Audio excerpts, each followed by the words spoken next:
Boa noite a todos. A gente está dando início à sessão clínica do Serviço de Urologia do IMIP Recife, no intuito de democratizar e diversificar os temas.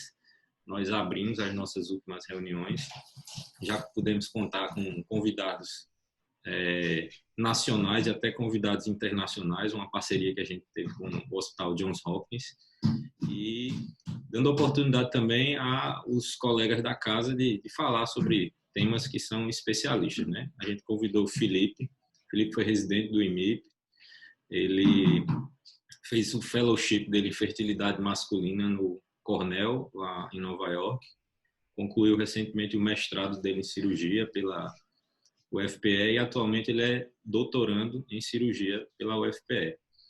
Ele vai falar um pouco sobre estilo de vida e fertilidade masculina, e ao final da apresentação vai ser aberto para dúvidas, tá certo? Podem enviar as dúvidas tanto pelo chat quanto no final a gente pode abrir os microfones e os vídeos, tá certo?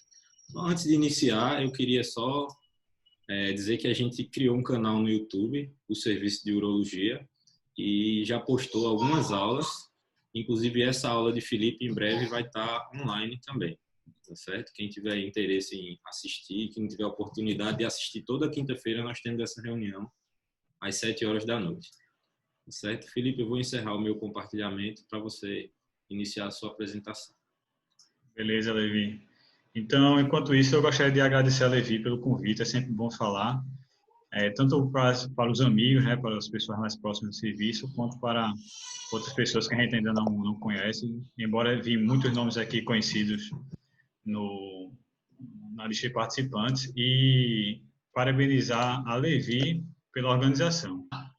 Então, pessoal, o tema que a gente vai falar hoje é um tema bem interessante, principalmente no período que a gente está vivendo, que são os impactos do estilo de vida do homem na sua fertilidade. Felipe, tá, libera teu vídeo, por favor. Peraí.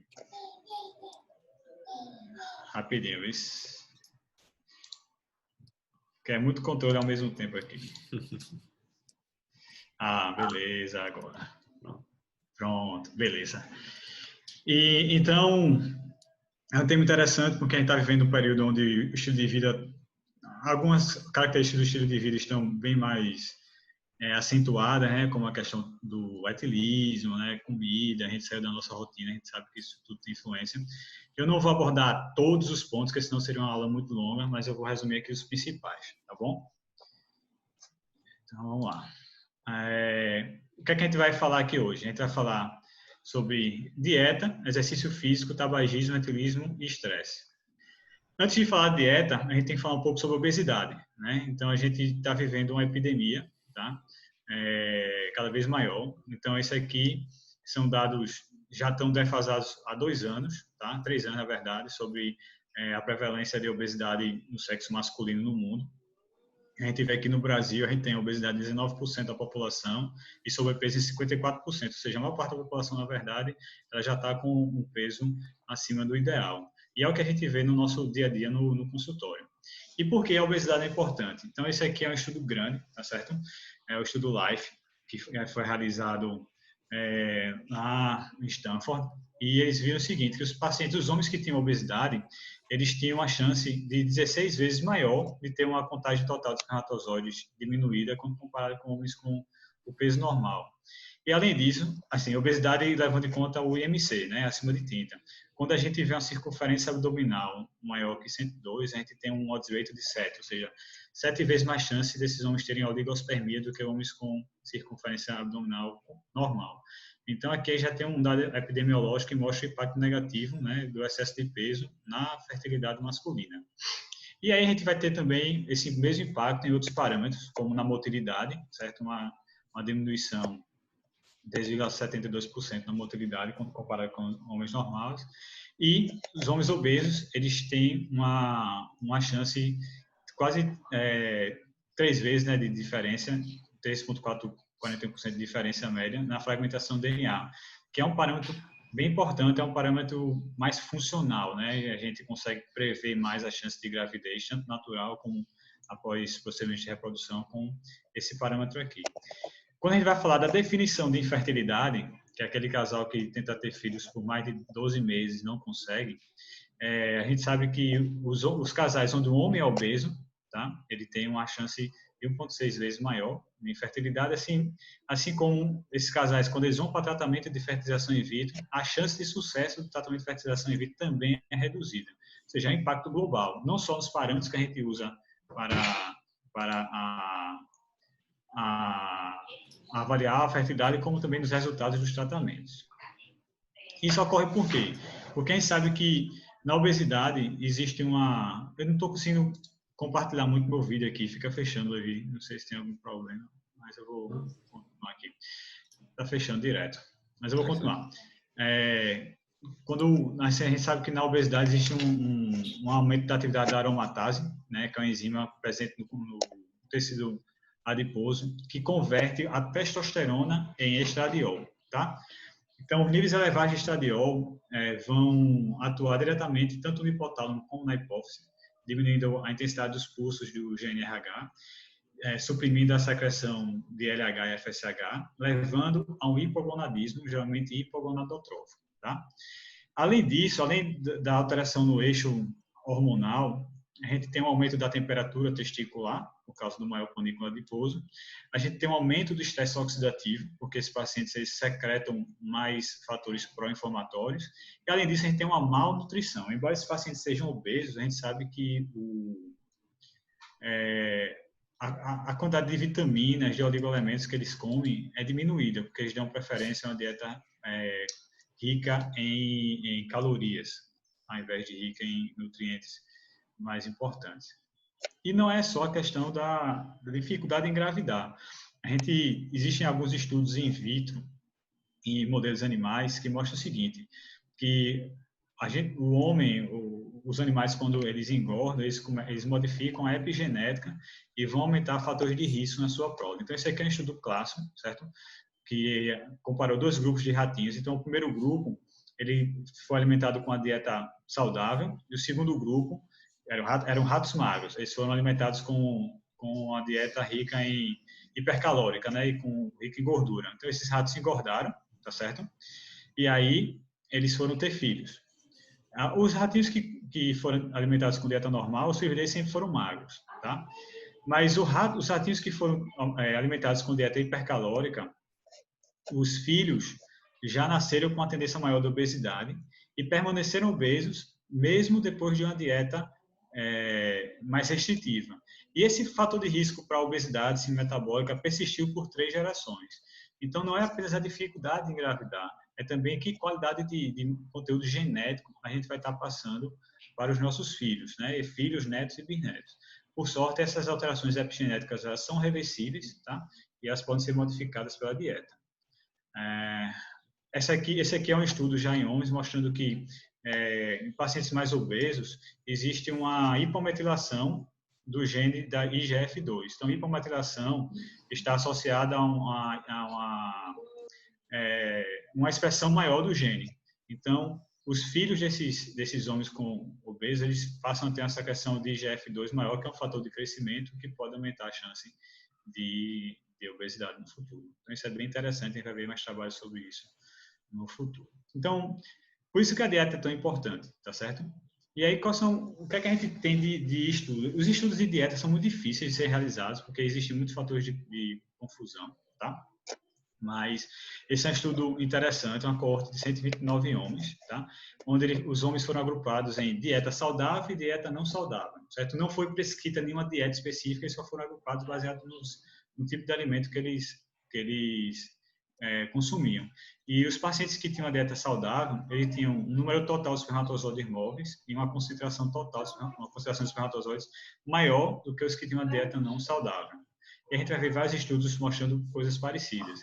Esse é um outro estudo com pacientes que foram fazer tratamento de reprodução assistida, fertilização in vitro mais especificamente, e mostrou que o consumo de cereais e frutas aumenta a concentração e a motilidade dos pacientes, enquanto a cafeína diminui a taxa de fertilização dos óvulos.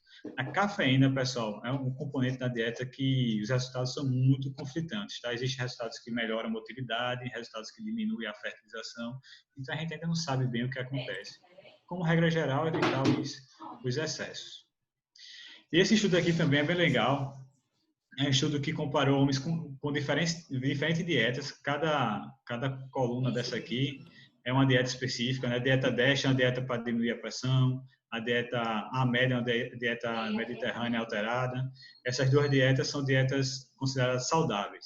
E aí eles foram também classificados em percentil de aderência à dieta. Então, o Q1 são os homens que menos aderiram à dieta e o Q4 são os homens que mais aderiram às dietas. E esse quadro aqui mostra que existe, para os homens que aderiram mais à dieta, que essas são as colunas negras, né, em preto, eles têm concentração maior, motilidade maior, total de espermatozoides e morfologia melhor para algumas dessas dietas. Ou seja, quanto mais você adere a uma dieta saudável, melhor o seu espermograma.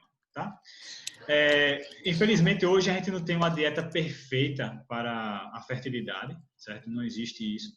O que a gente recomenda sempre é uma ingesta de uma quantidade boa de frutas e verduras, certo? Inclusive variada. A gente não tem também uma quantidade de vitaminas específica, então a gente sempre orienta uma procura de um nutricionista, que seria o melhor profissional para orientar essa dieta. Como disse, a perda de peso a gente sabe que pode ser benéfica, mas também é uma perda de peso muito rápida, pode gerar estresse oxidativo, então existe algumas dúvidas qual o ritmo de perda de peso. Então, a gente sabe que uma dieta saudável é boa, mas a gente não sabe as especificações ainda. Vamos falar agora de exercício físico, que é um outro componente, né, para a perda de peso. Existem vários tipos de exercício físico, tá? De uma maneira geral, esse estudo aqui avaliou 231 homens que foram atendidos em uma clínica de fertilidade, ou seja, são homens com dificuldade de ter filho. E esse estudo avaliou o tipo de atividade que esses homens faziam e o tempo gasto em cada atividade, certo? E correlacionou com o espermograma e com resultados de fertilização in vitro. Não houve muita correlação com resultados de fertilização in vitro, tá? Porque é um tratamento que já tem uma característica relacionada aos melhores espermatozoides e tudo, então às vezes ele embota um pouquinho esses resultados, mas teve uma boa correlação com o espermograma e correlações bem interessantes.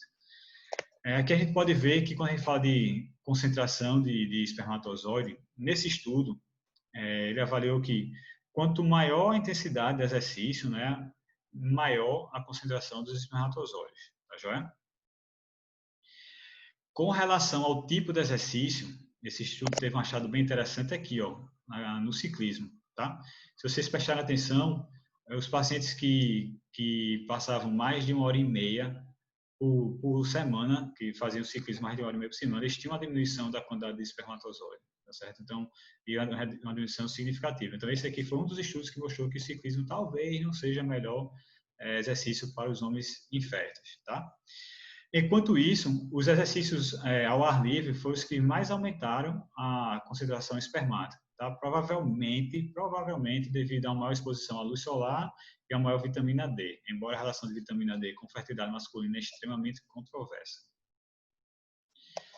Esse aqui é um outro estudo, que aí já é um estudo já prospectivo, tá? Que comparou três tipos de exercício, certo? Exercício moderado contínuo, uma academia normal, um intenso contínuo, com mais de 70% do VO2 máximo, e o intenso intervalado. Tá? Esse intenso intervalado é aquele que a gente está vendo muito hoje em dia, né, que é o HIIT.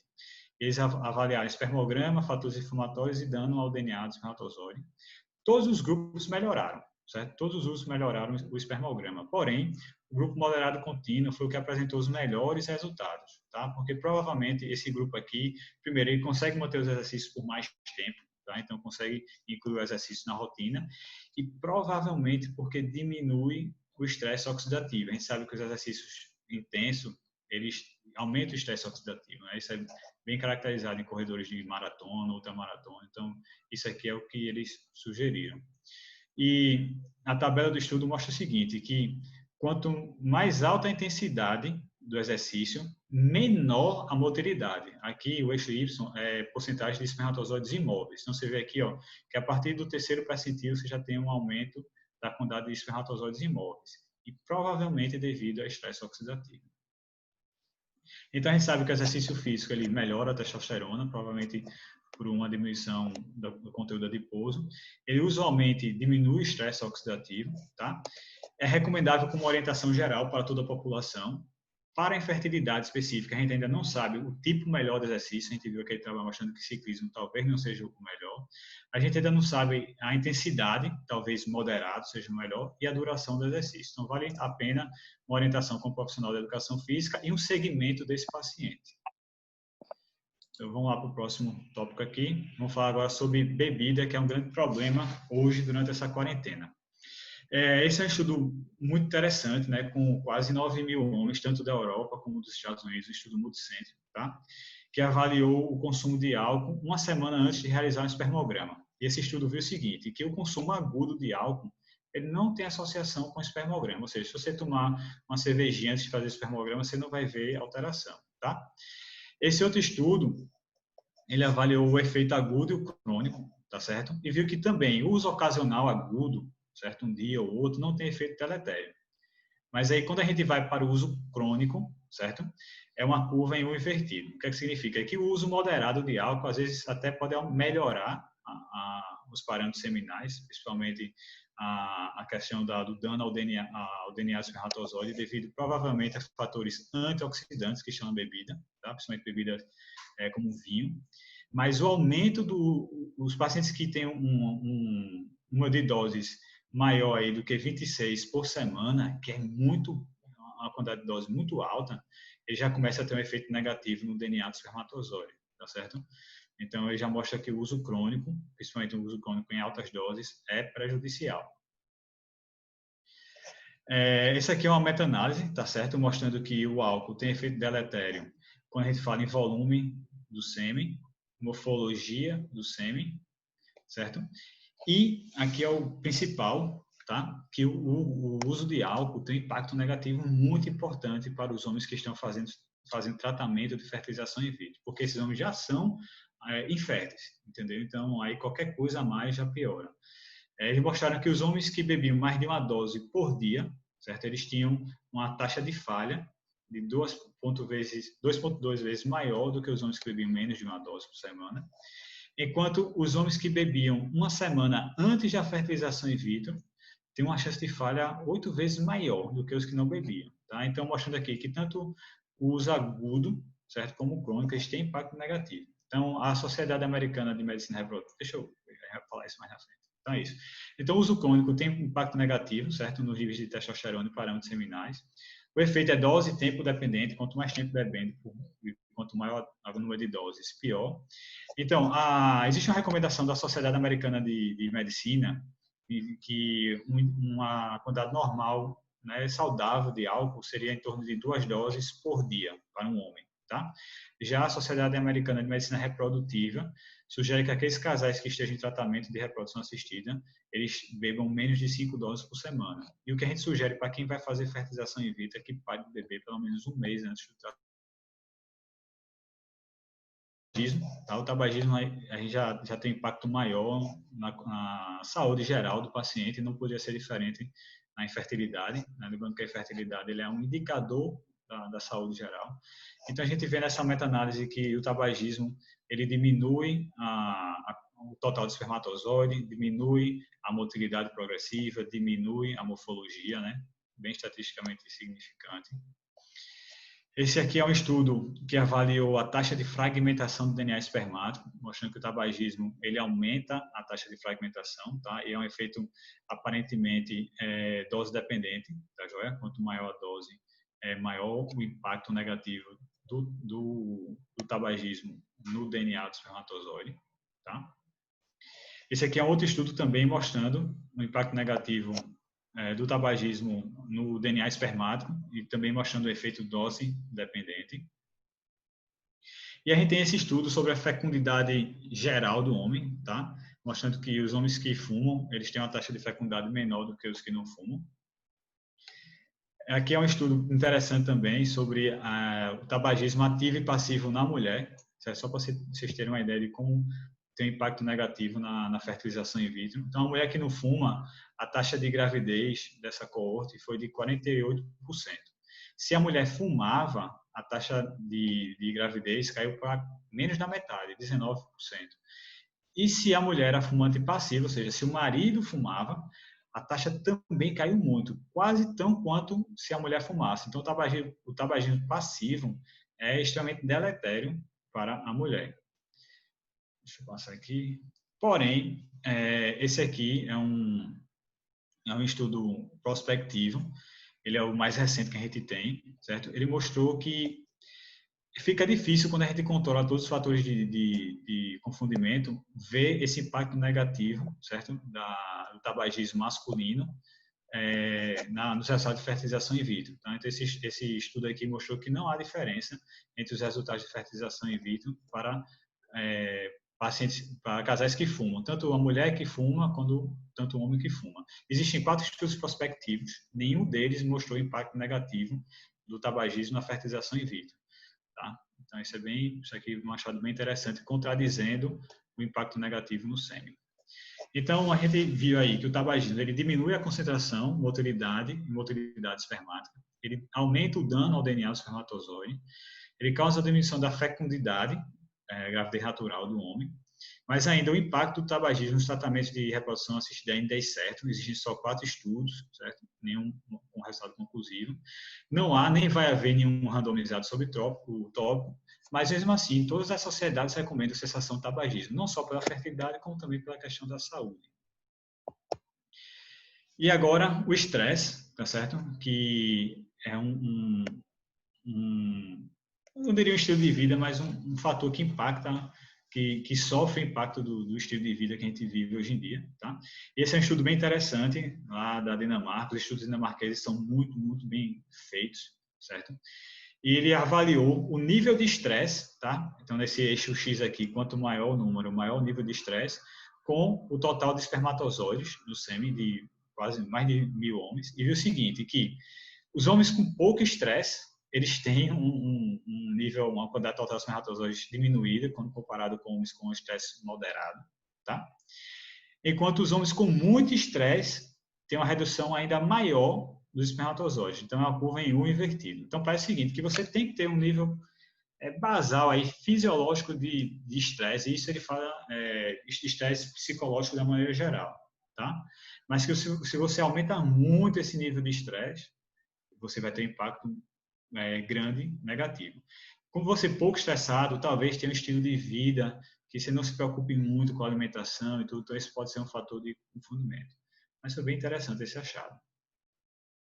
Esse aqui é um outro estudo especificamente sobre estresse no trabalho, tá? Lembrar que esses são os estudos difíceis de você avaliar, porque a maneira como você mede estresse é uma maneira bem subjetiva. Mas, enfim, é o que a gente tem. Mostrou que a presença de pelo menos um evento estressante no trabalho tem impacto negativo, tanto na motilidade como na morfologia, e que os homens que têm empregos, né, e que não são donos do próprio emprego têm melhores parâmetros seminais, ou seja, aqueles desempregados e os empreendedores, né, os empregadores, provavelmente têm mais níveis de estresse e têm piores espermogramas. Aqui é um outro trabalho também de estresse ocupacional, mostrando o aumento na fragmentação do DNA espermático, tá? E enquanto o estresse familiar diminui a motilidade, um achado interessante. E aqui uma meta-análise sobre estresse de uma maneira geral, mostrando impacto negativo na concentração espermática, na motilidade progressiva e na morfologia. Tá? Então é bem interessante. Na morfologia, na verdade, exato, a morfologia, que é a morfologia normal. Então, nos 3 principais parâmetros do espermograma. Então, o estresse provavelmente tem impacto negativo no espermograma, também impacto negativo na fragmentação do DNA espermático. O mecanismo fisiopatológico a gente não entende ainda, certo? Provavelmente um excesso de cortisol que leva a aumento do estresse oxidativo. Não há estudo randomizado sobre o tópico, nem vai haver, tá? Então, esse aqui é um último slide, tá joia? Para a gente abrir para discussão, tá? Esse é um trabalho brasileiro, certo?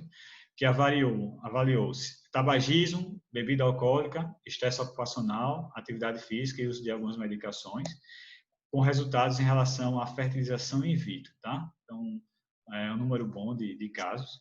Ele viu o seguinte, que o tabagismo e o álcool, eles têm um impacto negativo na fertilização in vitro, eles diminuem a taxa de formação de blastocisto, que seria o estágio do embrião, que é no útero, tá? Então, conforme a gente já viu, né, o cigarro e álcool, eles mostram que tem impacto negativo importante no sêmen, e aqui vira também impacto importante no desfecho da fertilização in vitro, tá? Então, eu vou encerrar por aqui, tá joia? Só com algumas orientações gerais. Então, a gente sempre deve orientar nossos pacientes a uma dieta saudável, tá? A gente deve oferecer alguma coisa mais específica que isso, mas sempre deve sugerir acompanhamento com nutricionista. O nutricionista é muito importante e deve ser do casal. Já existem vários trabalhos mostrando que intervenção dietética tem que ser sempre no casal, tá certo? Se só intervir em um dos parceiros, não vai dar certo, o outro sabota. Exercício físico, provavelmente exercício físico de intensidade moderada, de maneira contínua, certo? Não é fazer por um mês só, é fazer parte do estilo de vida. Parece ser a melhor opção para esses homens, tá?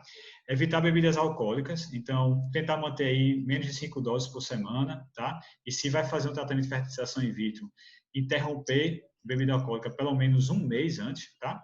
Parar de fumar, essa orientação que todo mundo vai dar, tá? Mesmo a gente não tendo estudos que comprovem definitivamente impacto negativo na fertilização in vitro, mas isso é importante. Descanso e lazer adequados, essa também é uma orientação bem geral, mas a gente viu que o estresse tem impacto negativo, tanto no espermograma como no DNA. E ambiente familiar e de trabalho saudáveis, e muita atenção aqui, porque os pacientes que geralmente fazem tratamento de reprodução assistida, né, ou que tem problema de fertilidade, geralmente eles estão no meio da vida de trabalho, né, então estão no pico da produtividade, então é muito comum a gente ver pacientes que trabalham aqui 12, 14 horas por dia, então tem muito pouco tempo para descanso. E o ambiente familiar. Esses já são casais naturalmente mais sofridos, né, com muitas angústias, muitas incertezas, e não é muito comum você ter muito conflito conjugal nessa época. Então isso o médico também tem que ser sensível a isso, e aqui um acompanhamento psicológico é muito, muito Eu acho que o som ficou ruim. E era isso. É isso aí, Levi.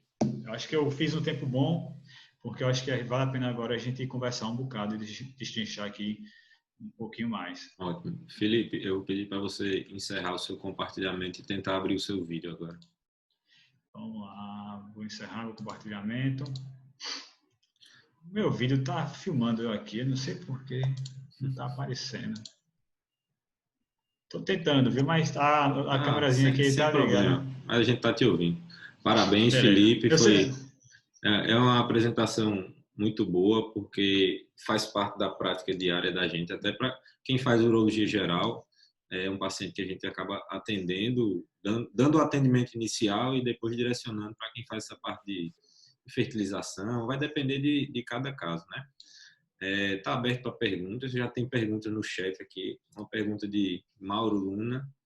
Na avaliação do paciente que pratica ciclismo, você manda suspender a atividade?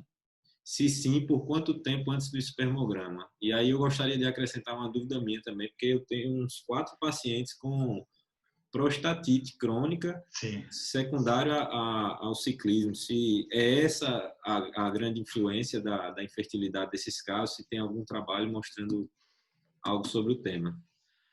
Beleza, Levi. Em relação ao ciclismo, existem vários trabalhos mostrando o impacto negativo do ciclismo na função erétil, certo? A gente não sabe o que é. Parece que é uma compressão ali da próstata, nervo cavernoso, tanto que existe até selim, né, de bicicleta específico para isso, tá? Embora eu devo alertar aqui que os últimos trabalhos que saíram sobre isso, aí são os trabalhos mais bem feitos, né, mais bem controlados e tudo, eles não mostraram impacto negativo, tá certo? Mas, assim, os trabalhos anteriores todos mostraram. A gente não sabe o que é. Pode ser que seja um impacto ali, compressão, ou até aumento da temperatura testicular, tá certo? Mas existe mais de um trabalho mostrando esse impacto negativo. Então, o que é que eu faço? Primeiro é o seguinte, a gente tem que ver a avaliação seminal desse paciente. Então, se ele tem um espermograma normal, e principalmente taxa de fragmentação normal, né? Como eu sou especialista em fertilidade masculina, eu uso fragmentação para todos os meus pacientes, entendeu? Eu acho que o teste de fragmentação de DNA espermático para os casais que são inférteis ou que vão ser submetidos a algum tratamento de reprodução assistida, ele é fundamental, né? Porque a gente sabe que o espermograma ele não é capaz de prever gravidez, né? Os parâmetros seminais do espermograma não é capaz de dizer quem é fértil ou não é, o teste de fragmentação ele consegue dar uma ideia melhor disso. Então, eu faço a avaliação seminal. Se tem um impacto negativo, esse paciente não tem nenhum outro fator de risco, né? Eu sugiro a ele suspender, certo? E aí a gente repete o espermograma com 3 meses. Se depois de suspender, de suspenso o exercício, o espermograma melhorou, esse paciente deve manter aí, deve pelo menos evitar o ciclismo, deve fazer o tipo de atividade, né? Se não melhorou, provavelmente o impacto negativo não era do ciclismo, tá? Lembrar que não existe uma verdade absoluta para todos os pacientes. Você vai ter paciente que realmente vai ter impacto negativo, outros que não vão. Até porque depende muito da bicicleta, de quanto tempo, como ele pedala, entendeu? Então, acho que vale a pena, se não tiver mais nada, suspender e repetir com 3 meses. Por que 3 meses? Porque um espermatozoide demora 72 dias para ser formado. Então, você precisa esperar todos aqueles espermatozoides que estão em formação serem eliminados para poder ver uma nova leva, uma nova formada de espermatozoides já sem efeito daquele fator lá. Eu acho que você já até falou um pouco sobre a pergunta de Maiara Lira aqui. Tem relação de exercício com ciclismo e uso de motocicletas com aumento da taxa de fragmentação? Ciclismo eu falei. Motocicleta é interessante porque tem um estudo com policiais, eles pegaram policiais que andavam de moto, compararam com policiais que andavam de carro, certo? E viram que os policiais que andavam de moto, eles tinham maior taxa de fragmentação do DNA espermático. Aí a gente não sabe se é a moto ou se é porque eles estão ao ar livre, né? E aí ficam inalando mais fumaça, entendeu? Mas esse é um estudo bem interessante mesmo. Outra pergunta aqui, Felipe. Após recomendar ajustes no estilo de vida, você reavalia o espermograma após quanto tempo? Foi mais ou menos, você disse 3 meses. Né? 3 meses. 3 meses é o tempo mínimo, certo? Antes disso, não adianta avaliar, tá? E às vezes pode ser que demore um pouco mais, né? Eu já tive pacientes que, depois de perder peso, demoraram aí 6 meses para poder ter melhora no espermograma. Entendi. Uma dúvida em relação à cafeína, Felipe. Os estudos de cafeína são todos bem discrepantes, né? O último que eu li em relação ao estilo de vida geral, não sobre fertilidade, recomendava até 4 doses diárias de café coado, por exemplo, que daria mais ou menos até 150, 160 miligramas de cafeína. Mas isso aí muda um pouco. Qual é a recomendação? Rapaz, não existe recomendação, sabe, Levi? O que eu já li é o seguinte, primeiro, como você toma esse café, então evitar copo de plástico, né? Utilizar copo de porcelana ou de vidro, tá? Porque você tem um café quente em contato com plástico, você vai ter os pitalatos, né, bisfenóis que vão dissolver ali no café, você vai ingerir, e eles são agentes que modificam totalmente o eixo hormonal, né? Eles têm ação estrogênica, então pode ser negativo. E como você viu lá, quando a gente vê espermograma, a cafeína melhora a motilidade, tá? É de esperar, porque é uma xantina, né? E entra ali na cascata de eventos que aumentam a motilidade. Já quando a gente vai para a fertilização in vitro, você tem uma diminuição da fertilização, mas não do resultado final. Assim, é difícil você estabelecer alguma recomendação sobre café, entendeu? E tem a mesma relação, não é só café não, tem um estudo com chá preto, mesma coisa, né? Estudo lá na China, que é a mesma relação, aumento de motilidade e diminuição de taxa de fertilização. Dr. Seráfico está perguntando sobre alterações de espermograma após gastroplastia. Essa é uma pergunta muito boa. Então, é o seguinte, a gastroplastia, ela melhora muito a testosterona, né?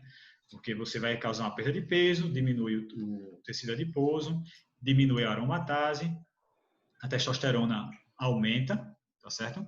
E aí o homem se sente bem melhor, né? A libido aumenta, né?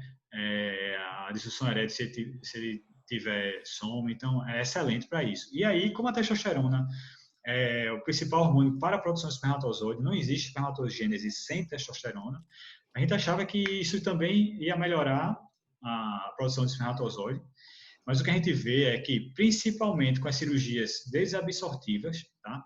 esses pacientes eles pioram muito o espermograma e principalmente a taxa de fragmentação do DNA espermático. Por quê? Porque eles perdem peso, mas eles ficam mal nutridos.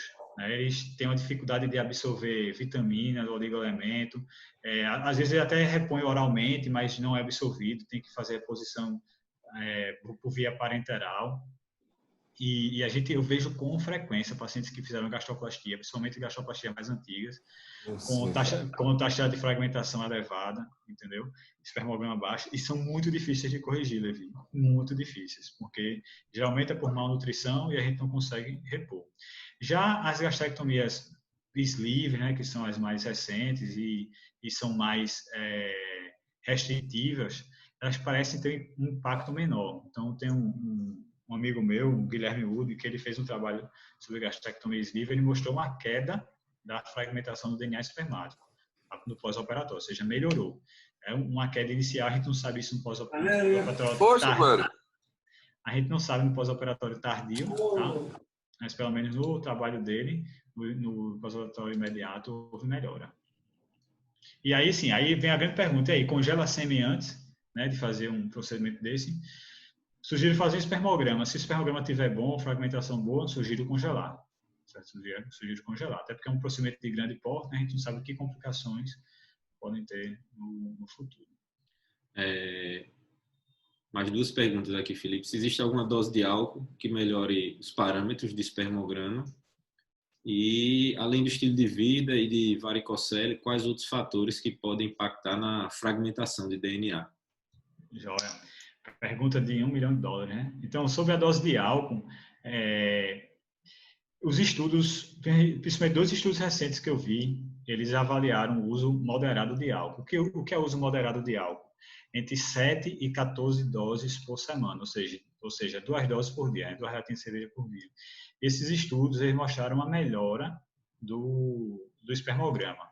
Tem também uma diferença aí do tipo de bebida, tá?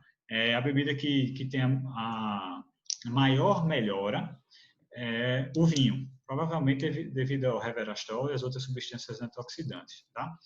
Mas isso é de uma maneira geral. Quando a gente vai falar de fertilização in vitro, a evidência que a gente tem é não beba, tá certo? Não beba, porque parece que o impacto é realmente bem significativo, tá certo? E a outra pergunta foi sobre fatores que... Isso. Fragmentação do DNA.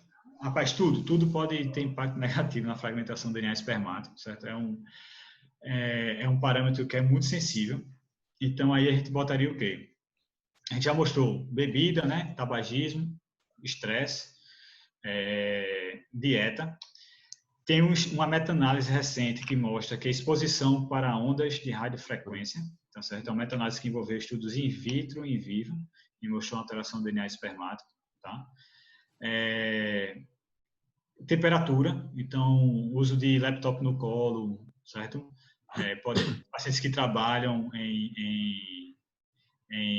com profissões que aumentam a temperatura, como cozinheiro, entendeu? A gente sabe que aumenta. E é basicamente isso. Infecção também aumenta, distúrbio hormonal aumenta, tudo pode aumentar. Na verdade, a gente acha que o dano ao DNA do espermatozoide ele precede a diminuição da motilidade, da quantidade, entendeu? Praticamente tudo. Então, não é fácil tratar um paciente desse, não, porque às vezes ele tem várias alterações que você tem que sair modificando, e a gente sabe que modificar estilo de vida é difícil, viu? É muito, muito, muito difícil. Eu tenho um colega que quer fazer uma pergunta aí, Felipe. Em relação a medicações que a gente pode utilizar. Vamos lá, deixa eu explicar. A fragmentação espermática é o que está na moda aí, certo? Não é fácil, a sua resposta não é fácil. Vamos lá, vitamina. O que é que a gente sabe? Se você pegar uma meta-análise, você vai ver que as vitaminas elas melhoram a taxa de fragmentação do DNA espermático. A conclusão vai ser essa. Mas aí, quando você vai deschixar qual vitamina, qual dose, que composto, fica difícil a gente responder isso. Então, a gente já sabe que os compostos comercialmente disponíveis aqui no Brasil, eles têm uma dose muito baixa. Então, se você usar eles para diminuir a fragmentação do DNA espermático, não vai dar certo, tá? Então, usualmente, quando a gente usa empiricamente, tá? A gente usa compostos manipulados, uma dose muito maior.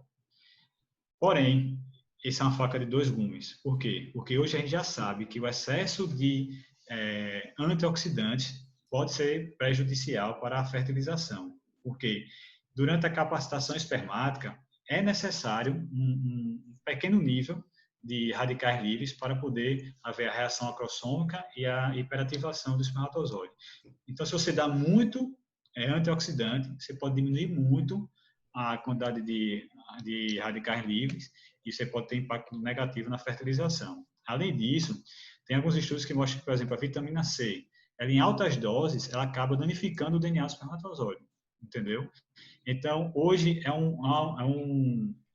essa questão do uso de vitaminas para diminuir a fragmentação ainda é muito controverso, tá certo? Eu tenho lá a minha receita que eu prescrevo, mas eu dou. E aí você tem que fazer isso e checar depois, para ver se deu certo ou não. E eu tenho pacientes que pioraram a fragmentação com o uso de vitaminas. Então, assim, você tem que explicar isso ao paciente. Quais seriam as outras opções? Então, a gente tem o uso do FSH, tá? Então, o FSH é um hormônio que é muito importante para a qualidade dos espermatozoides, para a qualidade da espermatogênese. E aí você tem alguns estudos bem interessantes mostrando que o uso do FSH ele melhora a fragmentação, tá? Só que é caro, tá certo? É um uso longo, entre 3 a 6 meses no mínimo, tá certo? Geralmente 6 meses, tá? E não melhora em todo mundo. A chance de sucesso é em torno de 30%, tá? De melhora. Então, assim, de tratamento empírico seriam basicamente esses dois, FSH e vitamina. Os outros tratamentos hormonais, como ifeno, HCG, inibidor de aromatase, só fazem sentido se o paciente tiver algum distúrbio hormonal. Então, não faz sentido você começar um comifeno num paciente que já tem uma testosterona de 400, entendeu? Não faz sentido. Aumentar mais a testosterona desse paciente não vai melhorar em nada, até porque o nível de testosterona dentro do testículo é em torno de 100 vezes maior do que no sangue, entendeu? Então não vai fazer diferença. Sobre fitoterápico, eu pessoalmente eu mantenho longe de fitoterápico, longe. Por quê? Porque você não tem nenhuma regulação, né, desse mercado, você não sabe na verdade o que é que você está dando para o seu paciente, tá certo? E os estudos, não tem um que mostre melhora de taxa de gravidez, inclusive de espermograma. Estudo bem feito, eu estou dizendo, entendeu? Então, não prescrevo nenhum. Não prescrevo Androstenum, não prescrevo maca, não prescrevo nada. Eu acho que é um gasto de dinheiro e perda de tempo, certo? Você tem os tratamentos mais efetivos para isso. E, caso o paciente não melhore a fragmentação, não adianta ele ir para a fertilização in vitro. Por quê? Porque durante a fertilização in vitro, a gente não tem teste para selecionar o espermatozoide fragmentado ou não. Os testes que a gente tem para fragmentação hoje, eles simplesmente matam o espermatozoide, entendeu? Então, você não pode usar ele na fertilização in vitro, tá? Então, é por isso que você tem trabalhos mostrando que a fragmentação é elevada. E aí, o que é elevado? Aí depende do teste que você faz, do laboratório que você faz. Você tem que levar em consideração o valor de referência do laboratório. Ela tem impacto negativo não só na gravidez natural, mas também na fertilização in vitro. E tem alguns estudos que mostram que se você for com uma fragmentação alta, chega a ser zero a chance de nascido vivo, entendeu? Então diminui bastante. Aí, às vezes, o que a gente faz nesses pacientes a gente acaba extraindo espermatozoide do testículo, tá? Por quê? Porque a gente sabe hoje que o espermatozoide do testículo, ele tem um nível de fragmentação que é 5 vezes menor do que o espermatozoide ejaculado, tá? Porque ainda está ali envolto pela barreira hematotesticular, né? Então o estresse oxidativo ainda não, os radicais livres não penetram. O radical livre vai atuar no espermatozoide quando ele passa para o epidídimo, tá? E aí existem alguns trabalhos que mostram resultados bons, tá? Existe até uma meta-análise que mostra um resultado bom. Na verdade, o dobro, né, de chance de sucesso com o espermatozoide testicular. Mas todos os estudos são estudos muito limitados, né? Tamanho pequeno de amostra, vários fatores de confundimento. Então, é um tratamento que eu utilizo, mas eu explico ao paciente que não é garantia de sucesso e nem a gente deve já pular direto para esse tratamento, porque é uma cirurgia. Você vai estar intervindo, você vai estar ali violando o testículo do paciente, entendeu? Então, você vai estar intervindo na barreira hematotesticular. mas seria aí a última opção da gente, entendeu? Então, espero que eu tenha explicado aí de uma maneira geral. Não é fácil, um teste que está em pleno desenvolvimento e tudo, a gente está aprendendo cada dia mais com ele. Bom, eu acho que o Felipe respondeu aí a maioria das perguntas. Eu queria agradecer novamente a participação dele. Lembrar novamente aqui, pessoal, que a gente criou o canal, tá certo? No YouTube, e as aulas vão para o canal, já tem algumas aulas postadas. Quem se interessa, quem não puder assistir, acompanhar, quiser assistir no segundo momento, podem divulgar para os colegas também. A intenção é meramente de dividir conteúdo científico, tá certo? A gente vai postar também algumas cirurgias aqui realizadas no serviço. Felipe vai postar algumas da parte de microcirurgia também, e aí a gente vai melhorando cada vez mais a discussão. Felipe, se alguma consideração final? Rapaz, eu gostaria de agradecer novamente o convite, acho que foi muito proveitoso, né? E as perguntas também foram excelentes, perguntas muito boas. Pessoal, quem quiser ter acesso a mim, é só entrar, tem o meu Instagram, que é @Dr. Felipe Tenório, ou o meu e-mail, que eu posso até botar aqui no chat, fica mais fácil. E aí eu fico à disposição para tirar dúvida, discutir caso com quem precisar, certo? E assim, continue participando das reuniões, a gente está vendo reuniões cada dia melhores. Eu acho que essa é uma ferramenta muito, muito, muito boa para a gente conseguir melhorar, né, a nossa prática. Obrigado a todos, pessoal. Boa noite e até a próxima semana.